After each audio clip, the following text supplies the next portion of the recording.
पाई network crypto के साम्राज्य का एक ऐसा प्लेटफॉर्म जो अपने इनोवेटिव दृष्टिकोण के लिए जाना जाता है, वो लगातार विकसित हो रहा है।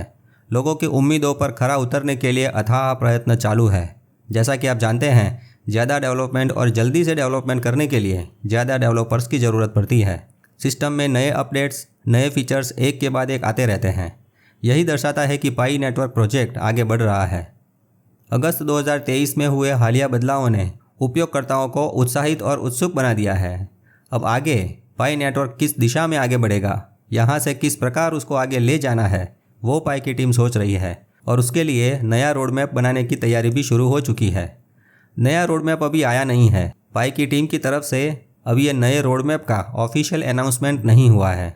उससे पहले शायद पाई की टीम पायोनियरों के मन की बात जानना चाहती है और इसीलिए अभी थोड़े दिन पहले पाई की कम्युनिटी में एक सर्वे किया गया था। पाई के मुख्य स्क्रीन पर दिए गए बटन से एक फॉर्म ओपन होता था जिसमें कुछ प्रश्न पूछे गए थे। आप में से कुछ लोगों ने अपने जवाब या सुझाव दिए होंगे। जिन्होंने नहीं दिए हैं उनको चिंता करने की जरूरत नहीं है। शायद ये फिर से भी आ सकता है या इस प्रकार के सर्वे भविष्य में भी आ सकते हैं। जो लोग ये सर्वे करना चूक गए थे और उसमें क्या पूछा गया था और क्यों पूछा गया था वो जानना चाहते हैं तो उसका विश्लेषण अभी फटाफट देख लेते हैं। पाई नेटवर्क ऐप के मुख्य स्क्रीन पर यह लिखा था, क्या आप जानते हैं कि पायोनियर पहले से ही स्थानीय व्यापार और P2P यानी पर्सन टू पर्सन एक दूसरे के साथ सीधे लेन देन के लिए पाई का उपयोग कर रहे हैं, चाहे ऑनलाइन हो या ऑफलाइन। अपने लोकल समाज में सबका लक्ष्य पाई की उपयोगिता को रोजमर्रा की जिंदगी में लाना है।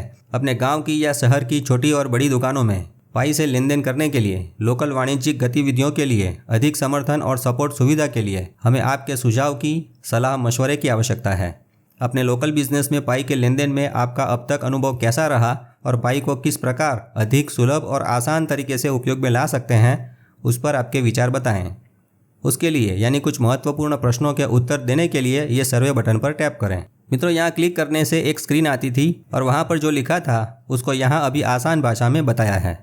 पाई की कोर टीम ने कई पायोनियर्स को अपने रोजमर्रा के जीवन में पाई का उपयोग करते हुए देखा है और ऐसे बहुत सारे क्षेत्र हैं, बहुत सारी जगह है जहां पाई का उपयोग कर सकते हैं। यानी उपयोग करने के मामले वास्तव में अनंत है। पाई का लक्ष्य रोजमर्रा के लेनदेन में पाई के उपयोग को यथासंभव निर्बाध और व्यापक रूप से वितरित करना है, चाहे वह ऑनलाइन हो या लोकल उपयोग हो। प्यारे पायोनियर्स, हमें आपके जवाब की आवश्यकता है। जवाब देने के लिए इस सर्वेक्षण में भाग लें। आपके उत्तर से हमें सभी पायोनियर्स के लिए पाई नेटवर्क में ही इस प्रकार की सुविधा तैयार करने में मदद मिलेगी। मित्रों, यहाँ 11 प्रश्न पूछे हैं जिसका उत्तर देने के लिए नीचे ऑप्शंस सिलेक्ट करने हैं। पहले अपना इन्विटेशन कोड देना था और बाद में आप पाई का उपयोग करने में कितनी दिलचस्पी लेंगे उसका ऑप्शन सिलेक्ट करना था। दूसरा प्रश्न ये था, किस तरीके से पाई का उपयोग करना चाहेंगे, तो उसके जवाब में आप जो भी फेमस वेबसाइट पर पाई से वस्तुएं लेना चाहते हैं उनके नाम लिख सकते हैं। यहाँ कुछ बड़ी बड़ी कंपनियों की वेबसाइट के नाम लिखे हैं। अगला सवाल था, क्या आपने अपने आसपास के एरिया में किसी से पाई का लेन देन किया है या ऑनलाइन किसी गुड्स और सर्विसेज के लिए पाई का उपयोग किया है? यदि हाँ, तो कृपया एक संक्षिप्त विवरण प्रदान करें कि आपने किस जगह पर पाई का उपयोग कैसे किया है। मित्रों, ये पायोनियर्स के लिए तो है ही, परंतु पाई को खरीदने और बेचने वालों के लिए एक जाल हो सकता है। यहाँ से कुछ स्कैमर्स को भी पकड़ सकते हैं। यानी पाई चुराने वाले चोर जो भी जवाब यहाँ देंगे उससे भविष्य में उनको पकड़ा जा सकता है और सजा मिल सकती है अगर उन्होंने ये जवाब के बदले में अपना एक्सप्लेनेशन नहीं दिया तो।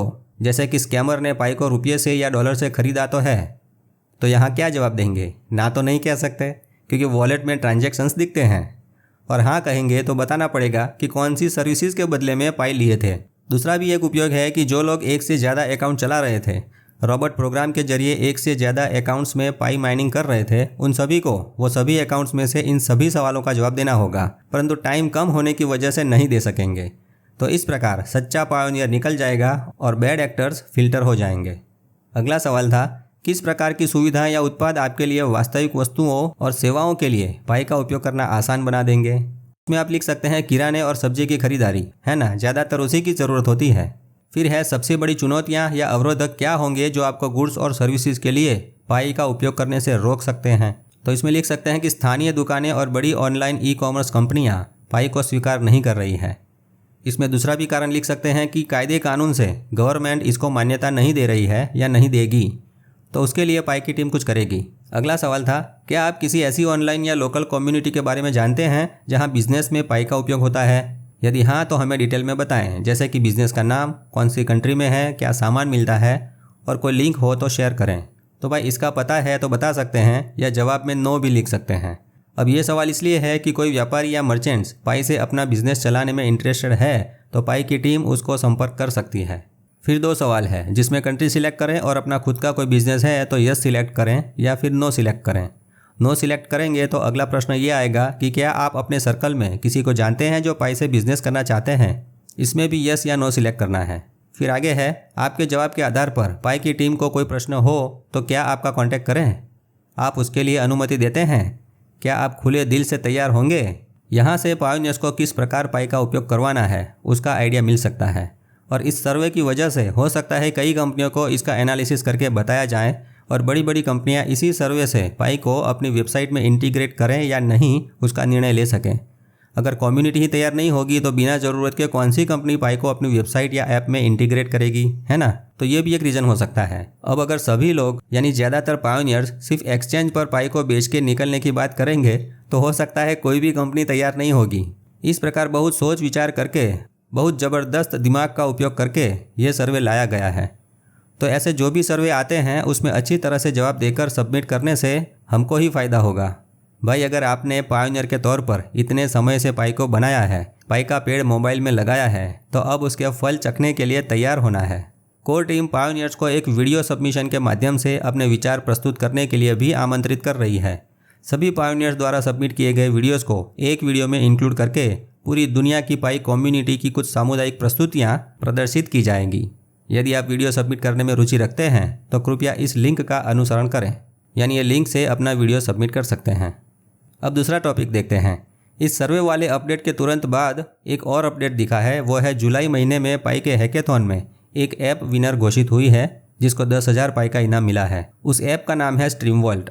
स्ट्रीमवॉल्ट ऐप है वो यूट्यूब की तरह ही वीडियो स्ट्रीमिंग प्लेटफॉर्म है जिसमें पायोनियर्स वीडियो अपलोड करेंगे और दूसरे पायोनियर्स उसका सब्सक्रिप्शन ले सकेंगे पाई से पेमेंट करके। तो वीडियो अपलोड करने वाले को उसके दर्शकों की तरफ से पाई की कमाई होगी। वीडियो देखने वाले सभी दर्शक गण को भी पाई ब्राउजर में वीडियो देखने की वजह से यूटिलिटी के बोनस के पॉइंट तो मिलेंगे ही मिलेंगे। ये कॉन्सेप्ट सरल तो है, अभी तो शक्तिशाली भी है। यह दृष्टिकोण न केवल कंटेंट क्रिएटर्स को पुरस्कृत करता है बल्कि पायोनियर्स को भी अपने पाई का उपयोग करने का एक नया तरीका भी प्रदान करता है। स्ट्रीमवॉल्ट को जो चीज़ सबसे अलग बनाती है वो है उसका सिर्फ एक उपयोग, वो है वीडियो प्लेटफॉर्म। दूसरी ऐप्स में एक से ज़्यादा अलग अलग चीज़ों को इंक्लूड किया होता है। तो सभी ट्रेंडों में अग्रणी बनने का प्रयास करने के बजाय स्ट्रीमवॉल्ट ने सिर्फ वीडियो स्ट्रीमिंग के माध्यम से पाई नेटवर्क पायोनियर्स को ठोस लाभ पहुंचाने पर ध्यान केंद्रित करने का विकल्प चुना है। तो सभी यूट्यूबर्स हो जाइए तैयार इंटरनेट की नई जनरेशन वेब 3 में अपनी डिजिटल संपत्ति बनाने के लिए। परंतु उसके लिए पहले पाई से जुड़ना होगा, पायोनियर बनना होगा। सही दिशा में कर्म करने से सुख और समृद्धि प्राप्त हो सकती है। मित्रों, इस प्रकार रियल वर्ल्ड यूटिलिटी की एक और ऐप पाई की इकोसिस्टम में आ रही है। तो पाई का पारिस्थितिकी तंत्र धीरे धीरे मजबूत बनेगा। पारिस्थितिकी तंत्र में व्यापार करने से ही यानी पाई का उपयोग करने से ही पाई की कीमत बनेगी, सही कीमत का अंदाज़ा लगेगा। ओपन मेननेट तक पहुंचने के लिए गवर्नेंस मैकेनिज्म होना चाहिए, यानी पाई की पूरी इकोसिस्टम किस प्रकार उसके रूल्स और रेगुलेशन के मुताबिक आगे बढ़ेगी, उसके शासन तंत्र की स्थापना तो होनी ही चाहिए। और उसके बाद पाई की कम्युनिटी के लिए, पूरे समुदाय के लिए ओपन मेननेट का निर्णय ले सकते हैं। एक और अपडेट भी आया है। आज पाई की ऑफिशियल वेबसाइट से ब्लॉक एक्सप्लोरर की ऐप को अलग से डाउनलोड कर सकते हैं। जी हाँ, ये गूगल प्ले स्टोर पर से नहीं अपितु सीधे पाई की वेबसाइट से डाउनलोड होती है, जिससे जो लोग पायोनियर नहीं हैं वो पाई के ट्रांजैक्शंस बिना पाई ब्राउज़र के भी इस ऐप से देख सकते हैं। आगे देखते हैं। लिस्टिंग को लेकर पाई की तुलना दूसरे क्रिप्टो प्रोजेक्ट के साथ की जाती है। कुछ लोग कुछ इस प्रकार भी तुलना करते हैं कि पाई के बाद आए हुए प्रोजेक्ट्स तो एक्सचेंज पर लिस्ट भी हो गए, जैसे कि ओमेगा नेटवर्क। ओमेगा की बात करें तो अभी 0.003 ओमेगा प्रति घंटे बना सकते हैं। कई पायोनियर्स ओमेगा कॉइन की एक अच्छी कीमत मिलने की उम्मीद के साथ शुरू से माइनिंग करते थे। कम समय में एक्सचेंज पर इसका लिस्टिंग भी हो गया, लेकिन ओमेगा की कीमत देखकर निराशा हुई। इसकी कीमत केवल $0.0039 है, यानी 30 पैसे। अब ऐसा क्यों हुआ? भाई, ओमेगा की टोटल सप्लाई तो पाई से 100 गुना कम है और यहाँ तक कि ओमेगा की सर्कुलेटिंग सप्लाई केवल 61 मिलियन है। तो इतनी कम मात्रा के साथ इसका भाव तो कम से कम $1 होना चाहिए था, है ना। तब लोगों को पता चला कि भाई केवल कम संख्या होने की वजह से भाव ज़्यादा नहीं मिलता, उसकी उपयोगिता भी होनी चाहिए। अभी ओमेगा कॉइन को लेकर करेंगे क्या? वो कहीं काम में नहीं आने की वजह से, यानी ओमेगा कॉइन की कोई उपयोगिता न होने के कारण से उसको क्यों कोई खरीदेगा, क्यों ज़्यादा कीमत देगा? तो अब क्या आपको लगता है कि ओमेगा के साथ जो हुआ वो पाई के साथ हो? नहीं, कभी नहीं। यदि पाई की टीम भी पाई की पूर्ण उपयोगिता बनाए बिना किसी एक्सचेंज पर लिस्ट कर देती है तो पाई की हालत भी ओमेगा नेटवर्क जैसी हो सकती है। ये एक हकीकत है। ऐसा ही दूसरा प्रोजेक्ट कोर है। एक्सचेंज पर लिस्टिंग होने के बाद कोर की कीमत भी देख सकते हैं, और इन दोनों के साथ पाई की तुलना करें तो लिस्टिंग होने से पहले पाई का भाव ज़्यादा दिख रहा है। क्यों? अब आप इतने समय से मेटा मित्र चैनल के वीडियो देखते आ रहे हैं तो आपको इसकी वजह भी मालूम होगी, या फिर अपने तरीके से पाई का ज्ञान, टेक्नोलॉजी का ज्ञान पाकर इसके पीछे छिपे कई कारणों का कुछ हद तक अंदाजा लगा सकेंगे। आप एक ही तरह दुनिया के कोने कोने से पाई में जुड़ने वाले नए पायोनियर्स पाई की प्रतिभा, उसके पोटेंशियल के बारे में जानेंगे और पाई की कीमत बढ़ती रहेगी। इसकी माइनिंग की बात करें तो अभी यह जानने का कोई तरीका नहीं है कि पाई का माइनिंग मैकेनिज्म जल्दी बंद हो जाएगा या फिर चालू ही रहेगा। परंतु ट्विटर के स्पेस में जिस प्रकार इंडिया के पायोनियर्स चर्चा करते हैं, उनका मानना है कि पाई की माइनिंग अगले 30 से 40 साल तक चलती रहेगी। मित्रों, आप भी ट्विटर पर पाई के डिस्कशन में भाग ले सकते हैं। अपना कोई भी प्रश्न हो, कोई भी प्रॉब्लम हो तो उनको सॉल्व करने का मार्गदर्शन वहाँ मिलता है। और हाँ, माइनिंग से थक चुके हैं, मन से हार चुके हैं तो माइनिंग करने की प्रेरणा शक्ति भी वहाँ से प्राप्त होती है। लास्ट में कुछ दर्शकों ने ये 3 प्रोजेक्ट के बारे में पूछा था, उसके बारे में थोड़ी जानकारी ले लेते हैं। बी लव एक मल्टी लेवल मार्केटिंग के कंसेप्ट पर आधारित है, परंतु हाँ, इसमें कहीं इन्वेस्ट करने की सलाह हम नहीं देते। बॉन्डेक्स जो है वो लिंक्डइन जैसा ही सोशल प्लेटफॉर्म है, जहाँ नौकरी ढूंढने वाले और नौकरी देने वाले यानी एम्प्लॉयर और एम्प्लॉई दोनों के लिए वेब 3 पर बन रहा है। पाई की इकोसिस्टम में इसके जैसी इससे मिलती जुलती एक ऐप पहले से ही है, वो है वर्कफोर्स पूल। आगे देखते हैं। केक कोर जो है वो गेम टोकन है जिसका उपयोग गेम में होगा, और टीटी कॉइन भी एक TRC20 टोकन ही है जो ट्रोन ब्लॉकचेन पर बना था। 2017 में लॉन्च हुआ था। 6 साल के बाद ये उसकी कीमत है, और जिस ब्लॉकचेन पर बना है वो ट्रोन की कीमत भी आप देख सकते हैं। अब ये चारों की अपनी ब्लॉकचेन नहीं है और ना ही उसका नोड लगा सकते हैं। इसमें अभी KYC भी नहीं है। एक तरह से ये सब यूटिलिटी टोकन्स हैं जिनकी उपयोगिता उनके अपने क्षेत्र में मर्यादित हैं। आगे भविष्य में ये प्रोजेक्ट कितना आगे जाते हैं वो भी समय दिखाएगा। फिर भी आप अपना रिसर्च खुद करें ताकि योग्य निर्णय ले सकें। पाई की बात करें तो जैसा कि हम सभी पायोनियर्स पाई के रोमांचक विकासों की प्रतीक्षा कर रहे हैं, अब यह कहना सुनिश्चित है कि पाई नेटवर्क डिजिटल मुद्रा की दुनिया में लगातार ऊंचे स्तर पर स्थापित होने की कोशिश कर रहा है। तो आप भी जीवन में अपना स्तर ऊंचा बनाने की कोशिश करते रहें, नया नया जानते रहें और प्रसन्न रहें। मेटा मित्र से जुड़े रहें। मेरा मित्र मेटा मित्र बबुआ। जय हिंद, जय भारत।